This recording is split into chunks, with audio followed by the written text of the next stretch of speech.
Welcome all to KindSoup Saturday. Today we have the phenomenal Raghad Bushnaq here to lead us and to be in conversation with Salma Hassan Ali, our Chief Inspiration Officer, during this time of Ramadan. Meaningful for so many different ways. I'm really glad you're all here, and I will hand it off to Salma. Hi, everyone. Assalamu alaikum, Raghad. Alaikum assalam wa rahmatullah. Thank you for so nice to see you, my friend. How are you doing? Alhamdulillah, very well. Congratulations on your book. Thank you. Thank you. It's such a beautiful book. I seriously advise everyone to buy it. You're very kind. Thank you.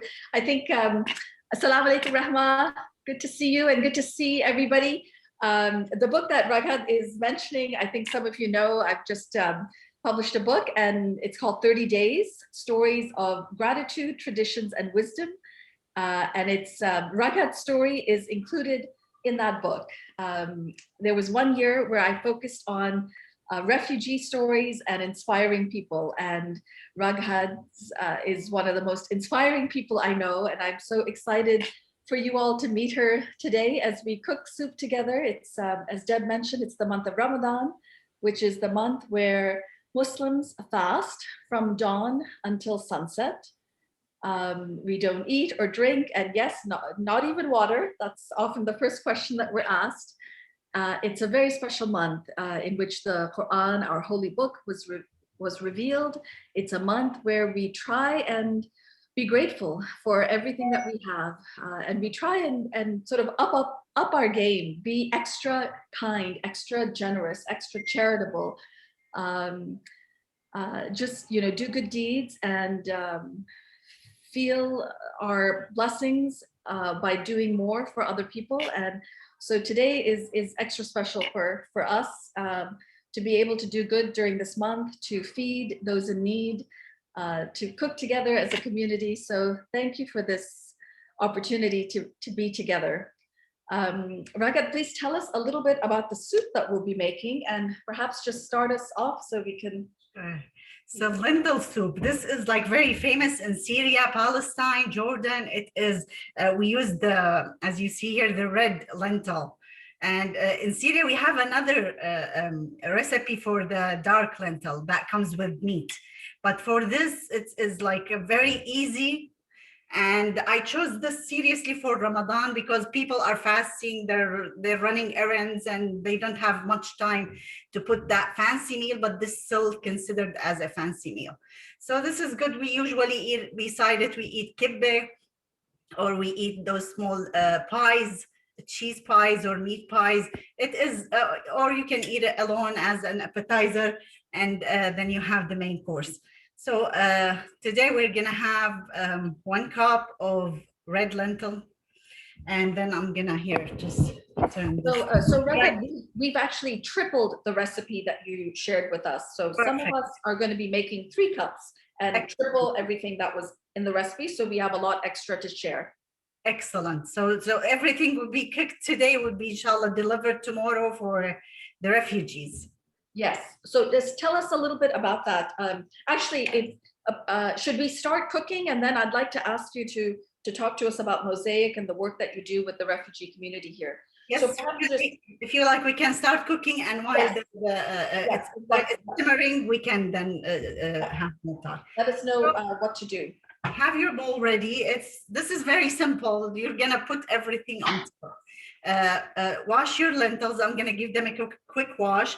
And then as you see here, I have, this is the kusa, or you can have a zucchini instead. Potato, usually I put 1. So 1 would be enough. It would give it like, it will thicken it. And then the carrots, it will give it a beautiful color. And the onion and 5 cloves of, as you see, of garlic. Okay. And then I will be using a little bit of butter, and then I'll add the either broth. You can do half. I have broth here, and water, Or usually, seriously, most of the times I do it with water, and the broth of the veggies is very delicious. And the cumin would be added. The cumin would be very beneficial for the stomach with the lentil. It will prevent like from having any issues, and it would give it a good taste. Salt and what else? Black pepper. That's it. Raghad, this zucchini that you have, that's kusar. What is that? Is that something different from our regular zucchini? So we use it in Syria, so we call it kusa. It usually, when we use it, it is smaller in size. We uncore it, we take the core out, and then we stuff it with meat or with meat and rice. We cook it with tomato sauce, and then we add mint and garlic, or we cook it with its broth, and then we add it to a cooked yogurt. It is very yummy. But whenever this is not available in the market, you still can have zucchini, and you can get the good taste. Zucchini is very good as well. Let me tell you something. The trick with this soup, during winter, you can substitute all of those veggies. So for an example, last winter, I used butternut squash instead of carrots. Mm-hmm. And I remember one day I was like running quickly, and I didn't have potato, but I had some French fries, frozen French fries. So I took some and it came perfect. One day I didn't have anything green, so I only had the frozen broccoli. Uh-huh. It came so good with it. So it is, you can use whatever veggies you like. Just try to mix and match, put the right mix just to get the right flavor. This is perfect for us, Raghad. We have a saying here at KindSoup that soup is very forgiving. Exactly.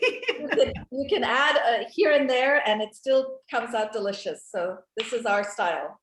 So I'm going to give those a quick wash and be here with you. Just prepare your bowl. Yeah.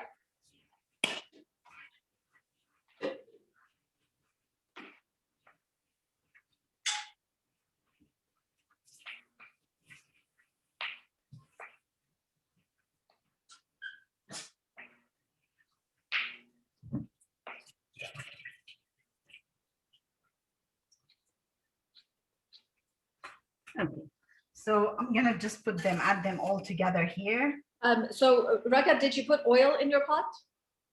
I'm sorry? Did you put oil in your pot? I didn't put anything yet. And that's what's good about this recipe. You can put everything on top of each other, and then you get it to boil. Ah, so you don't have to saute the onions and garlic first? No, not really. Okay. So just put them here.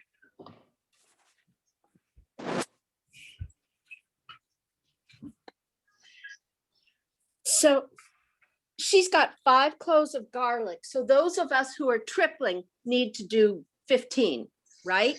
Yes. Okay, got it. You can put them all on top. And then here I will just make it big pieces of the onion.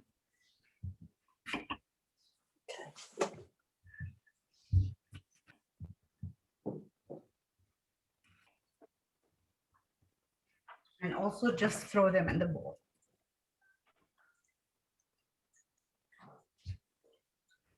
I already washed the veggies, so I'm gonna place the carrots as well. So onions, garlic, potatoes, zucchini, everything goes in. Everything goes in big chunks. You know, see how it's big. You don't have really to cut it.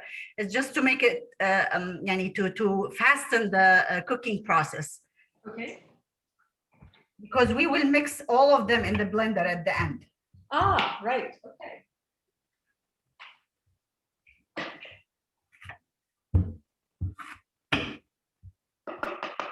And did you say the cloves of garlic should just be whole once they're peeled? Yes. Thank you. You're welcome.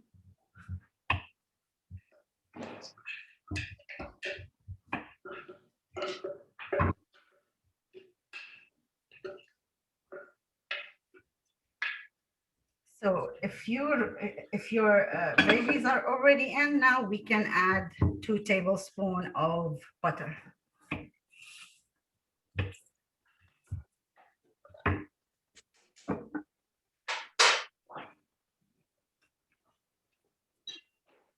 If you prefer olive oil, it works. If you like the ghee butter, also it works. Got it.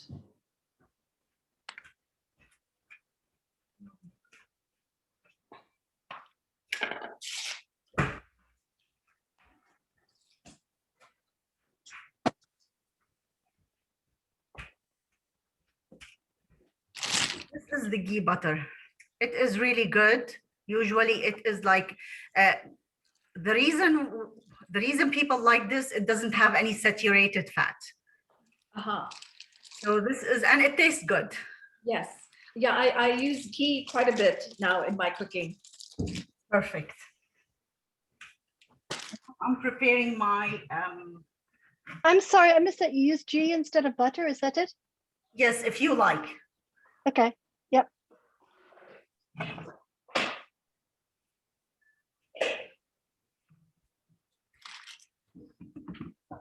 So let me know when to proceed in my. Just, I need another minute. I need to get my Sure. carrots and Take your- garlic in.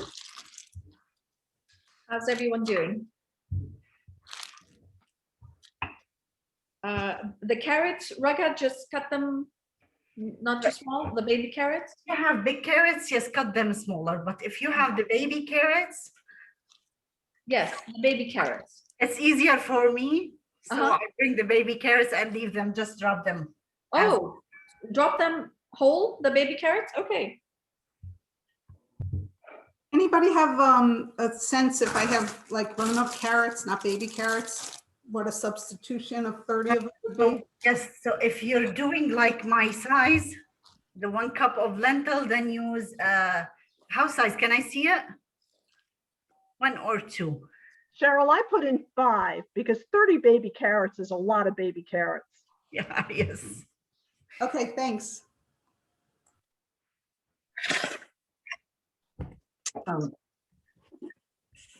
This is a reminder for Joyce. Joyce, Yes. I'm going to Florida tomorrow, so I am not taking soup this Tuesday, but I will take it next Tuesday if you want to hold it in your freezer. Oh, okay, thanks. Well, I'll Okay. see if I can make it to the church on time tomorrow. Whatever. One other thing on soup collection, I am a soup collector today and tomorrow. We're adding Raghad's organization as a place to take soup this weekend. It's called Mosaic. And I can, Cheryl, if you wouldn't mind putting, well, actually, I should put my address in the chat. I am in DC, but very close to Sibley Hospital, so just on the border of Bethesda and DC. Feel free to bring your extra soups to me. I'll put a container and ice cooler outside, and I'll bring all of our soups to Raghad tomorrow. And Raghad, tell us, if you will, about Mosaic and how you started it and how you support refugees in our area. So Mosaic started in 2016. It is about like our 5th anniversary now. MashaAllah. Amazing. Yeah, our main goal was to help women and children in our area. And then refugees started to come. So at that time, we used to help only 7 families. And to me, it was like, oh, this is mission impossible. I don't know how we're gonna do this. And then refugees started to come in numbers. So we had to be up to that. And with the help of many volunteers and many donors, we were able to furnish houses. We were able to partially furnish houses because many of them arrive and the resettlement agency already furnished their houses. So we check what they need, what other tools in the house that is missing, we can provide it to them. We started giving them some English classes, tutoring for children, teaching them how to drive the car and how to get their driver's license, and then connect them with other organizations for car donations. Job opportunities was the main challenge for everyone.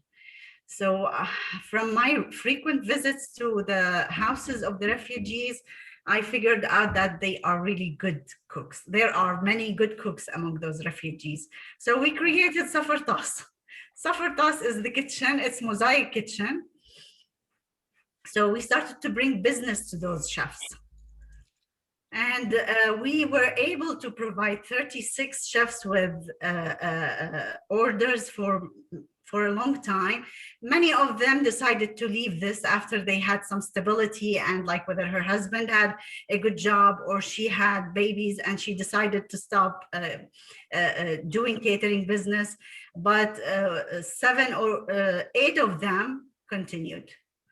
So among those 8, Raghad, I'm going to interrupt you just for a quick second. Somebody's asking how much cumin to add. great. So now this is here. It's like about 1 tablespoon. Oh, okay. I can add another teaspoon. Yes, if you're cooking the bigger quantity, then adjust accordingly. Exactly. And you've added the chicken stock and water, Raghad? Not yet. So I was waiting just to see everyone so we can all be on the same page, Deborah. Thank you. So a little bit of black pepper. And of course the salt. And I'm sorry, was it cumin seeds or cumin powder? No, powder. Powder. Powder. And she had said 1 tablespoon, so we'd be doing 3 tablespoons. You know, I do 2 and a little bit. 3 sounds like a lot. Okay. Just start with 2 tablespoons, and then as it's cooking, if you can have a taste and see. Okay. And I'm gonna add the water now. What about the paprika? The paprika? Oh, However- thank you for reminding me. Of course, yes. How much? Like a teaspoon for my, so 3 teaspoons for you. Okay. Please do that to me. Okay. Now the stove is on. I just put them on fire.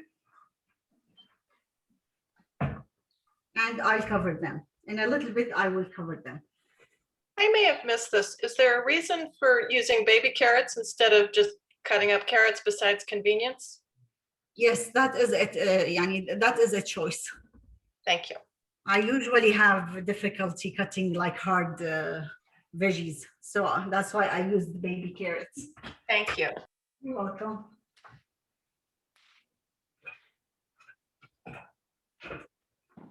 And Raghad, if we're using chicken broth, Yes, chicken or beef broth or veggie broth. But as I said, usually I don't use anything, but people would prefer that. Usually today I just used water. That's how I cook for my family. And the veggies would be giving very good taste. right. You said a teaspoon of paprika, right? Right. For your, My size, that means 3 teaspoons. right.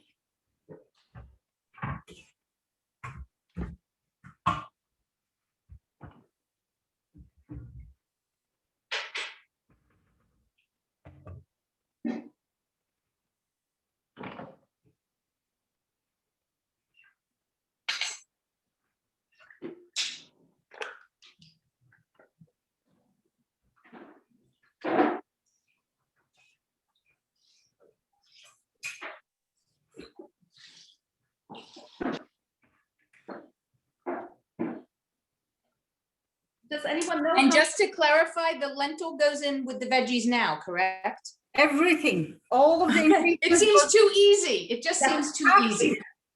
Thank you. Well, I shared another soup. That one is like, it's very difficult. It needs a lot of preparations, but this is very tasty and very, very easy and fast to prepare. Does anyone know how many cups is one of these?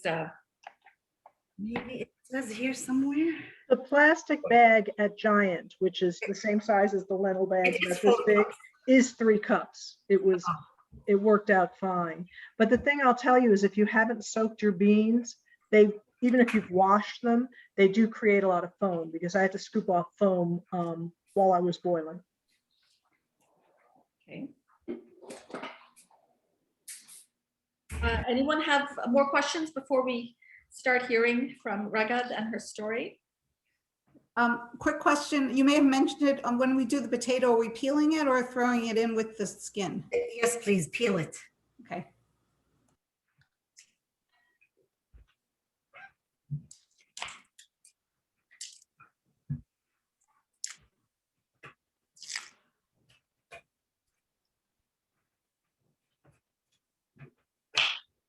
So Raghad, you started Mosaic 5 years ago, and you were supporting 7 families initially.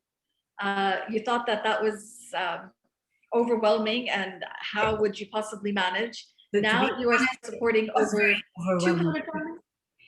I know the background that they came from, and I know the suffer that we hear about it from the news. From they were Syrians, and I am Syrian, so I knew exactly what they're talking about. But to sit with them and listen from them, it was very very heavy.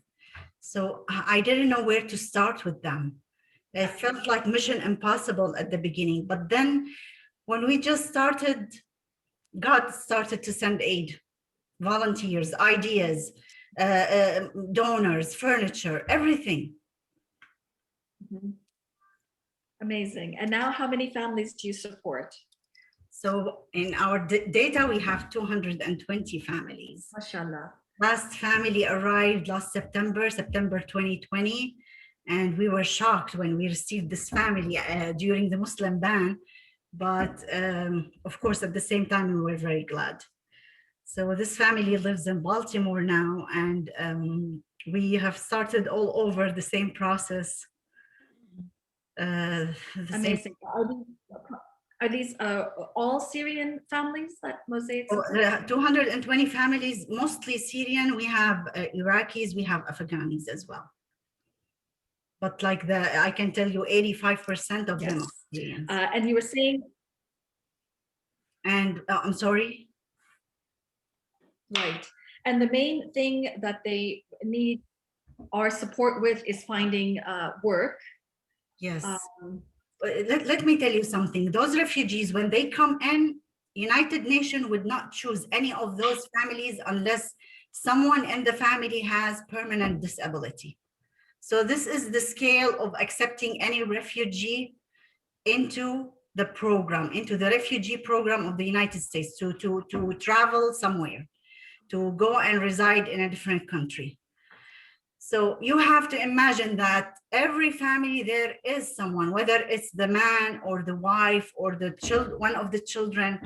So we have one of those cases in every family. And of course, that makes our mission more delicate, difficult, and sensitive. Yes, absolutely. Yeah, like for an example, the last family, the son, he has permanent disability, so that he cannot move from his waist down. So he is on wheelchair. If he lays down, he needs someone to move his back up. It is difficult for them to adjust. And they come with a lot of memories, a lot of flashbacks come to them from the war, a lot of loss. It could be financial, or could be like they lost a member of the family or many members of their families. So they came from a very hard environment. So we have to contain them. We have to understand their failures. We have to understand that they cannot really be good decision makers. Sometimes in the middle of everything, they change their mind, or they quit. We have to be understandable why they're doing that. It's not because they are bad people, but like they are hesitant, they don't know how to make decisions. Also, they have a problem of trust, like how to trust, like how can I trust you? Are you, is what you're telling me is correct? You're gonna do that for sure? Because he was promised many times and nothing happened. So we have also, so we have to deal with their mentality, with their psychology. We now reach a point that many of the families, like, I mean, I'll just give you now the bright side, many of the families are succeeding about 15 of the families bought houses. They purchased houses, which is wow. It's something really heartwarming. Yes. They were working hard and they were saving dimes and pennies here and there just to collect for their down payments. And they maintained their credit also in a very good way. So they were able to buy houses. And we're looking forward for more, inshallah, because that would give them stability. Yes. inshallah. Raghad, why is it, I think I heard you say that most of the families that you help have somebody disabled. The government brings them over because somebody's disabled, or what? Why is that? This is the only eligibility. There is an eligibility level that accepts somebody from a family that has someone disabled in it. I had no idea. They give them priority. Like in Syria case, they have the priority, and we have many of those. I did not know that. Yeah. Wow. And is that because the healthcare there was so ransacked with the war, or why is that a priority? It is, yeah, just to it's a humanitarian reason. Ah. Yeah. So that little girl that you helped with the eye surgery? Well, this girl, she came from Turkey. And she was under attack. It was like a bombing. She was in the bus with her mother and brother, and the bombing happened. Her brother died immediately on spot. And when she realized she's alive, she couldn't see anything. So she lost one of her eyes totally.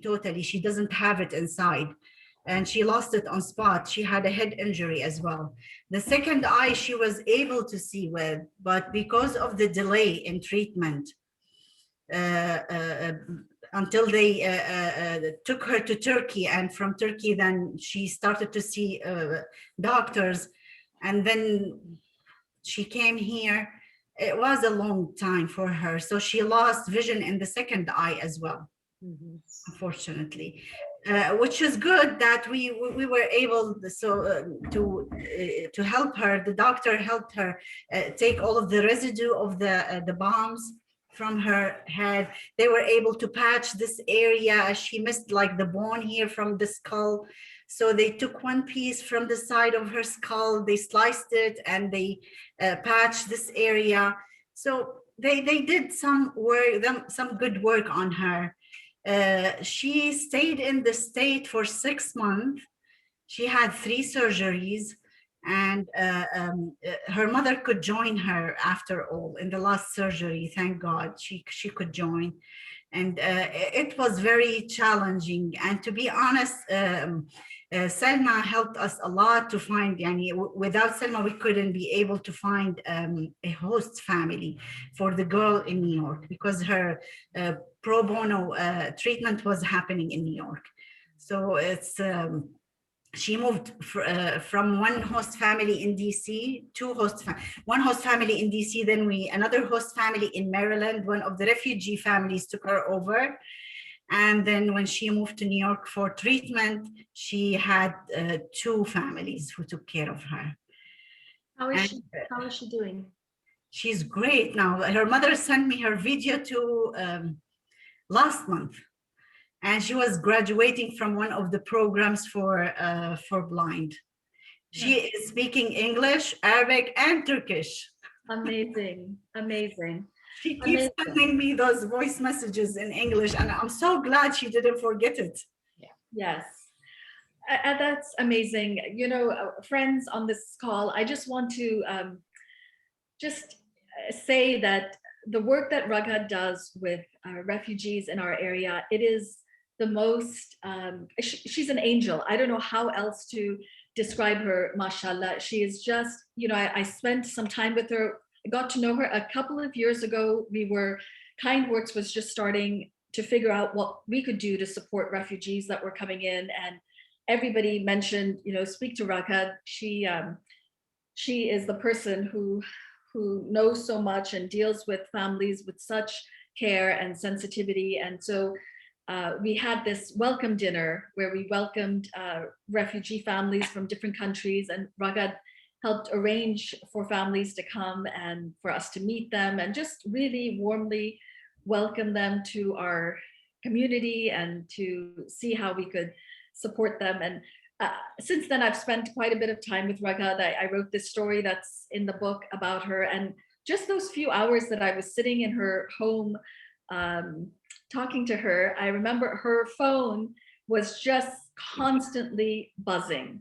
And that was just those 2 hours. It hasn't stopped buzzing. It is a 24/7 commitment that she has to all of our refugee families here that she's supporting and the volunteers are supporting. And, you know, people, you can imagine, people call her and text her and email her, and it's with some problem or some heartache or some issue that needs to be resolved. And she is at the other end of that phone constantly, and she's figuring it out, and often driving the truck to move furniture from here to there, or you know, arranging for the catering and the food and the delivery and the 1,000,001 things that go on behind the scenes that we have no idea about. So I just want to take this opportunity to say thank you to Raghad. Thank you for your inspiration. That's kind of you. Thank you for your example. Thank you for your love. Thank you for showing us how to care. And really, you don't often meet such incredible people in your life. And I'm so blessed that we met, Raghad, because I am blessed. Believe me. I'm so happy with our partnership. Like KindWorks is Mosaic's sister. That's how I look at it. And we build really good memories together in helping people, and that was such an honor for me. You know, and the other thing I want to mention is that, you know, we all have our challenges, our problems in our own lives, with our families, with whatever issue that we may be going through. It's not that Raghad is immune from all of that. In fact, she has so much stress. Her family, her parents, her brother and sister are still in Syria, if you can imagine. You know, they are in the middle of this crisis in Syria, and she has a family of her own here, and none of us are immune from our stresses and challenges. Yet, in spite of that, or despite that, you know, she continues to help everyone that crosses her path in such a sensitive and meaningful way. So it's you are an inspiration, Raghad, and I can't say enough about you, but that's really kind of you. Believe me, wallahi, that is kind of you. And I think God have sent us to do this work. So it is an honor. We have to, I think if I withdraw, I'm just leaving that honor aside. Because like you help people, everyone who helps, it's an honor. Prophet Muhammad sallallahu alaihi wasallam said, if Allah Azza wa Jal, Allah Almighty loves someone, He would bring the needs of others to him. So that's how I see it. That's why, like, many times it was very difficult for me to continue, and I thought maybe I should stop. I sleep and then I wake up in the morning and no way, I can't stop. This is like one-way avenue. It's Can I ask a question? Yes. Raghad, what I feel the same way Salma does. I've been amazed by everything you do ever since I met you. But I am so curious to know, what was your life like before you came here? That's a really good question. Okay, so I lived in Syria. I was born in Damascus, Syria, to a wealthy family. My father is a businessman, and he runs this business between France and Austria and Syria. And I studied agricultural engineering in the University of Damascus. I studied also Islamic education. It was like the casual studying in Syria. That's for Islam. It's not very like open like here. And I had 400 cells of bees that I raised while I'm studying the agricultural engineering. So I used to produce honey So a lot of honey comes every year. And my father every year refused to sell it. He would give it away all, send gifts, give it away. But it was such a beautiful experience. And then I got engaged. I got married like 6 months after. I came 2 days after the wedding. I arrived to Washington, D.C., where my house used to be in Connecticut Avenue. And then I had my children one after another. I started to look for like part-time job. I just wanted to feel like I'm engaged in something. So I started to teach Arabic and Quran in Islamic schools, Saturday or Sunday. Take my little ones with me sometimes, or leaving them with my husband. He used to love children at his young age. It's, when we grow up, we don't have that flexibility as we have it when we are young. So he used to take care of them. I go either on Saturday or Sunday and come back. I studied English. I still remember my school on Wisconsin Avenue, not far from Georgetown. And my teacher's name was Marquise. She was extraordinary teacher. So, and then we started to move from place to another in Virginia, going deeper, looking for better schools for our children. So I lived in Virginia about 12 years, and then we moved to Tennessee for 3 years. In Tennessee, it wasn't a very successful move, so we started looking for another job. So my husband found a very respectful job in Saudi Arabia. So we moved for 5 years, and then we came back. We came back here home. That's where we call home. So since we left Virginia, we missed it, and God brought us back to it. That's wonderful. How many kids do you have, and where are they now? So I have 5. My eldest is Maryam. She's in Indiana. She has 2 children. She's married, and she has 2 daughters. And my son is, he's a year younger. He's 29, and he lives in Singapore. In fact, he's leaving in an hour to Singapore. He was here for a few months. You're spending your son's last hour with you today with us? That's I right. asked him to run his errand between 5 and 6. Yes, that's right, Deb. This is Raghad. This is who she is. We can never ask her for anything ever again. No. When I asked her to do this, she said, "Is there any way to do it on Sunday?" I said, "No, it's Saturdays 5 to 6." So she said, Don't worry. I have some family thing, but I'll figure it out." So here she is, an hour before her son leaves for Singapore, cooking soup with us. My son has a little one also. She's 4 years old. Is she with you now? She's with him. But she's visiting. They step in. They will come in. Hopefully, we will good. online. Okay. And another son, also today he arrived from Richmond. He's moving back. I'm so blessed today. It's such a blessing today. And Faiza, she lives with me here, and she teaches. She's a teacher. And Farah, she lives in New Orleans. In fact, she came this morning for a few hours. She picked up her car and she left. Oh my goodness. Thank you for joining us today. Now we have to let her go.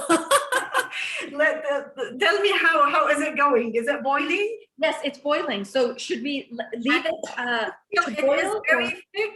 If it's very thick, add water. But leave it on high or now? Medium. Medium. So we don't want it to burn. Yeah. Like for me, it looks very thick. I'm gonna add water. Can I see, Raghad? Is there any way that you can show us what yours looks like? Just 1 second here.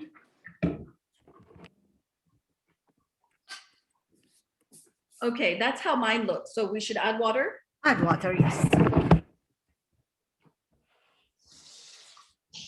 Mine just finished simmering. I don't think it's that thick, so I am not adding any water. I'm hoping that when I blend it, it will look good. And I've been how adding all long the do we- ingredients as it's been cooking, so hopefully it's forgiving enough that I didn't have to do it all at one time. How long do we let it cook, Raghad? Like for now on medium, maybe 10 more minutes. Oh, and then blend it? Yes, and if you see foam on top, you can take it out. Okay. If you see any foam, for me, I will.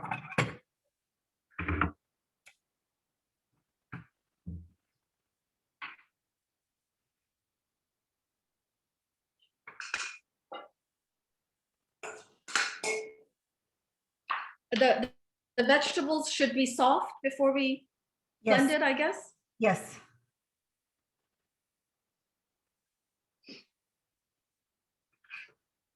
So friends, I put my address in the chat. If any of you would like to drop off your extra soup here, please do so. My cell phone number is there as well. Just text me as you're coming, and I'll arrange space in the freezer for the soup, and take it over to Raghad's organization Mosaic, and it'll go to support the refugee families that we've been talking about. Raghad, how will we do this tomorrow? Do you have a regular delivery of food to families, or do they come and pick up?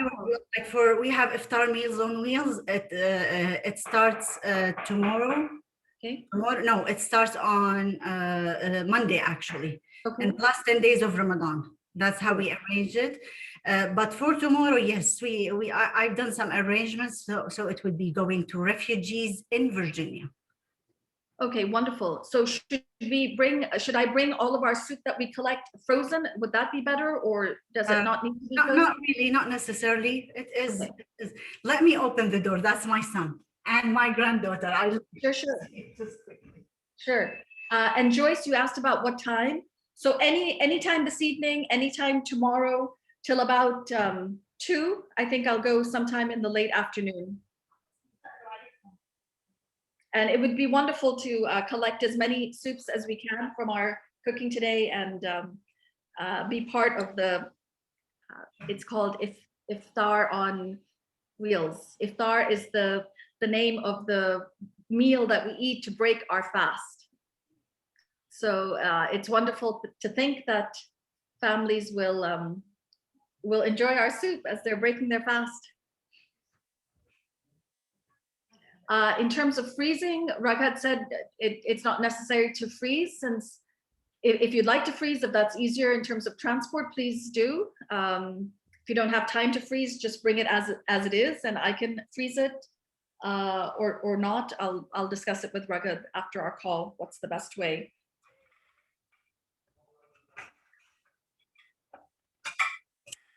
So you can do 2 things for blending. You either have the blender, the old-fashioned blender. I used to use it, but sometimes it makes a fountain. So yes. I love this, seriously. This is my favorite. Yes. So I just place it inside the pot, and we're good to go. That's wonderful. So is Raghad, just to ask you, I think you'll leave in a couple of minutes, but I just wanted to ask you about Mosaic, and we'll have a longer discussion, Deb and myself and some people from our board, about how KindWorks can support your work and Mosaic's work. But if there's some need that you may have immediately that we can share with the people on our call today, is there something we can do to support you? What would that be? If you check our website, maybe I can share it with you. We have, if you go to donate, you can see the cases. We have a few cases with the description of each and every one of them, the story of them in brief, and where the money is needed, and how much each of the cases needs. That's the quickest thing came to my mind. I know we maybe later I would remember something else, like as of okay. materials. As you noticed, like we are not furnishing houses a lot anymore, especially after the ban, and then the COVID came. So it's only like last year we furnished maybe 5 houses only. We relocated people, and then we had to change their furniture because it was in a very bad condition. Right. Raghad, Tell me the website. I think I put it in the I put it in the chat earlier, Mosaic DMV, is that right? mosaicdmv.org. Correct, yes. Oh, yes, I see it. Thank you so much. And Raghad, someone in our network actually asked me last night, they have someone with a full house, a house full of things they want to donate. And they didn't, I thought I'd check with you if Mosaic might have any interest, but We usually take what we need because we don't have a space to store. So we have a storage, but it's like, it gets full very quickly. And not everything would be used. So I prefer that someone else would use the other stuff instead of holding them with us and being them not used. okay, good. Thank you. Raghad, I don't want to keep you any longer. If there are any other instructions that we need to know about the soup. I will just, I will put myself on mute so you don't hear the noise of the blender. I blend it and show you the texture. Okay, wonderful. And the color. Okay.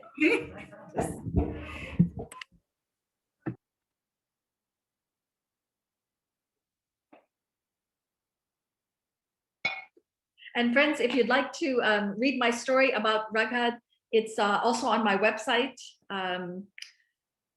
salmahassanali.com. It's a story. Actually, I'll find it and share it in the chat. She's her whole story is really inspiring. You've learned a little bit about her today.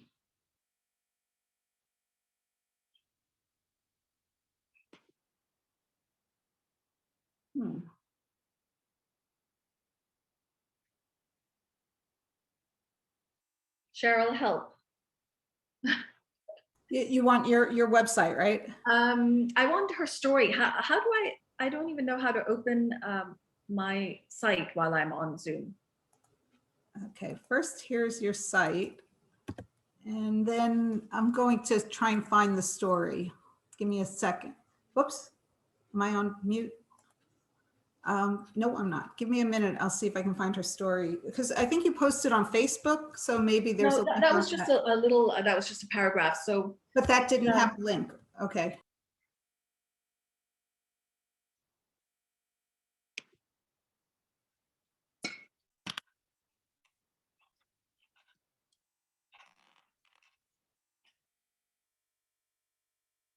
Find it.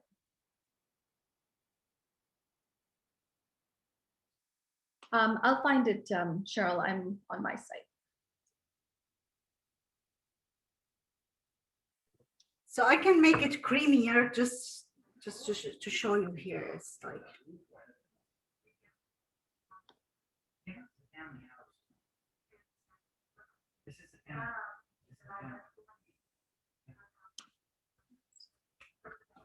So that's how it looks. You can prepare like the pita bread chips. It's very easy to prepare. Just cut them, put some olive oil and any seasoning that you like with a little bit of salt and place them in the oven. And then you can use them. You can find them also already in the market, but I prefer fixing mine. How do you make the pita chips? You cut them, just use regular scissor, cut them in squares, and add some olive oil to them. Okay. A drizzle maybe or a little bit more, and any seasoning that you like. You like them hot, you like them with garlic, you like them with onion powder, with peppers. Usually I put cumin, I put coriander, tastes really good with them. And I like spicy food, so I add a little bit of cayenne pepper, salt. You toss them very well and just place them in the oven for like 15 minutes. They're so good. It's good with hummus. It's good with anything. Yes, you're making us hungry, Raghad. All right. Raghad, may I ask about the lemon? Like, is the lemon meant for just before serving, or is it okay to put it in and then cool everything down? This is optional, so it comes at the very end. So it shouldn't be cooked, so the taste, it may come a little bit bitter. So, but we shouldn't put it in and then put it in the fridge. Like we should only do it just before serving it when it's hot. Yeah, Can just we- exactly before serving. So like for Okay, the containers that you're gonna send tomorrow, there's no don't need. add the lemon. Yes, and Don't add. send them as like halves or quarters, but yeah, you don't have to mix it. Okay, that's what I was thinking. Okay, thanks. Okay, Raghad, we're gonna let you go. We want you to Thank spend you the so last much. hour. Really appreciate it. Thank you for having me. Thank I'm so honored. Thank you so much. Thank you. It was It's good to meet amazing. each and every one of you. Hugs and kisses. Thank you. Thank you so much, Raghad. Great to be with you. Thank you, Deborah. Thank you so much. Thank you. Bye. Amazing. Okay. I know. That was very beautiful. Thank you. Thank you, Gabrielle. Yes, thank you. Thank you. I'm so happy that you got to meet her and hear her story a little bit. She's just one of those angels amongst us. So, It's so and she moving. just exudes this. But you know, Right. it was so interesting to learn about her because I have only known her as this angel among us, and to realize that she like was schlepping her kids around the country as the husband was getting new jobs, and she just was like living, a good but normal life until the need just like appeared before her, and she stepped up and just does it. Yeah, yes. I mean, the need appeared, but throughout her life, she has, she actually shared with me, I had asked her about where this came from, this just unrelenting desire to be of service and to help people. And she shared this beautiful story of when she was a child growing up in Damascus. And her, as she said, she comes from a well-to-do family. They lived in a beautiful house. I've seen pictures of it. It's up on a hill. It's a beautiful setting. And her father would insist that the dinner table would be full of people every single night, whoever it was, gardeners outside or anybody he met sort of walking in town or whoever, people in need or very important, folks who were traveling there on business. He would just invite them and let his wife and sort of their household know that, we're having 20 for dinner tonight, just 2 hours before people were arriving. And so she grew up with that sense of hospitality and generosity and, this spirit of just welcoming people into your home and into your hearts. And so it's beautiful to see, and really, it's so good for us to hear these stories, because at KindWorks, this is what we are hoping we're doing, is by involving our kids and the kids of our community, really hoping that we're raising this generation for whom giving and service and volunteerism is just part of their DNA. So I think, yeah, it's important. Amazing. All right, well, my soup is too thick. It's delicious, but I think it's thick. Do like Gabrielle and other people who are like master chefs, should I just kind of water it down a tiny bit, or should I leave it thick? What's your sense? I didn't know I was a master chef, but watering Yes. it down is absolutely a great answer. I mean, I made a lentil soup there a few weeks ago and I put in twice the number of lentils Yeah. and just kept watering the thing down eventually, Okay. I think also this kind of soup may thicken overnight. Yes, it will. It will absolutely thicken when it's Right. So you might want to put some water in, keeping that in mind. Yes. Thank you, Lisa. Otherwise, they'll have to cut this soup when they. Okay. And even And if when we're people freezing it, oh, I'm sorry, Salma. No, even when people reheat it, you have to dilute it, because even in our containers, it'll be very thick. Yeah, please. Well, I don't know that you need to add water. I think you should leave it as it is, and then you can serve it instead as a casserole. I was just going to say the same thing. Double duty as a casserole. So for those of us that are freezing and don't freezing it to donate, do we not add the lemon? No, She you said don't add not to. lemon. Yeah. Okay. Yeah. Thanks. So mine tastes somewhat bland. I haven't done the blending yet. So should I wait till after I blend before I add more spices, or does? No, I'd add the spices. whatever you think it needs, a little more cumin or cayenne or salt. I add the red pepper, yeah. I mean, I started to blend mine. I'm not finished. I'm gonna let it blend it a little more in a minute. But I added red pepper, and I'm gonna add even more red pepper. Before we sign off, I just want to say for next week, we have an amazing guest as well. I hope all of you can join us. It's a gentleman named Qazi Manan. He is from Pakistan. He owns a restaurant in DC called Sakina Halal Grill. And some of you may have seen some media coverage about him. He's very much in the news constantly because he has this amazing philosophy of feeding homeless men and women at his restaurant. He started this restaurant. I did a story about him as well, and I can't remember, 6 or so years ago, he started the restaurant and named it after his mom, Sakina, and his overarching philosophy was that he would serve in the restaurant any homeless person or any person in need.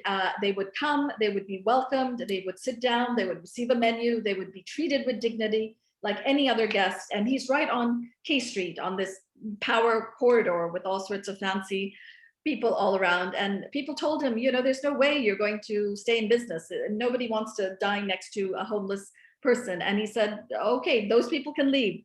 I don't really care. So he's going to be leading us in our KindSoup next Saturday.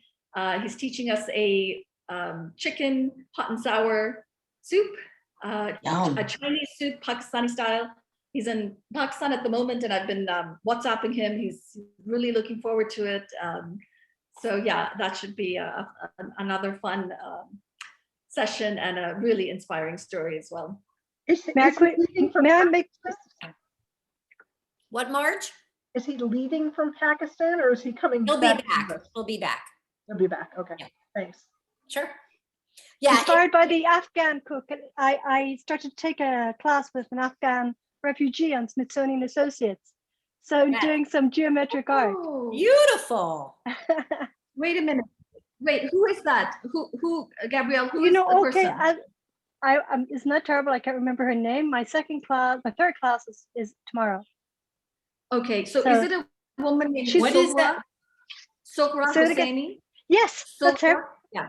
Yeah, Okay. she's beautiful. She's gorgeous. She is. What is that made out of? It's poster paints and gold ink. It's gorgeous. So thank you. So can I just add, she is the woman that I met a few months ago, with whom I have collaborated on the book that I have mentioned, 30 Days book. Oh, yeah. So her art is all over the pages of the book. And it was, you know, we were connected by a mutual friend. She was looking for work and a place to live. I realized she's this phenomenal artist. She's had an exhibit at the Smithsonian. Exactly. Yeah. She specializes in illuminations and miniature paintings and calligraphy. And the exhibit was so successful that she couldn't return to Kabul. Her life was threatened. So I thought, you know, I was connecting her to various people. And then I thought, you know, the best way to support her is through her art. So that's when the idea for the book actually came to fruition, and we collaborated. She designed the cover, and there are about 16. Wonderful meeting her. 16 pieces of her work in the book, and yeah, she is a beautiful soul. We'll ask Magic her to cook soup with us one day too. That would be great. Yeah. Thank you, Salma. This was really fabulous. Good. I'm so glad. Raghad in my cell phone for years because